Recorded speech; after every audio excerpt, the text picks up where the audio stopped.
Sumigaw sa kagalakan sa Diyos, buong lupa. Awitin ang kaluwalhatian ng kanyang pangalan, gawing maluwalhati ang kanyang papuri. Sabihin sa Diyos, nakakamangha ang iyong mga gawa. Napakalaki ng iyong kapangyarihan na ang iyong mga kaaway ay sumuko sa harap mo. Ang buong lupa ay yumuyukod sa iyo, umaawit sila ng papuri sa iyo, umaawit sila ng mga papuri sa iyong pangalan. Halika at tingnan kung ano ang ginawa ng Diyos, ang kanyang kahangahangang mga gawa para sa sangkatauhan.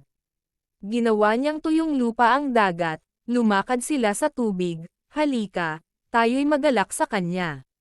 Siya ay namamahala magpakailanman sa pamamagitan ng kanyang kapangyarihan, ang kanyang mga mata ay nagmasid sa mga bansa, huwag hayaang bumangon ang mapanghimagsik laban sa kanya.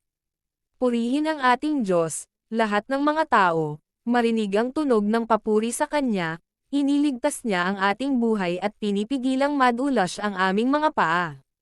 Sapagkat sinubak mo kami, Diyos, pinadalisay mo kami na parang pilak.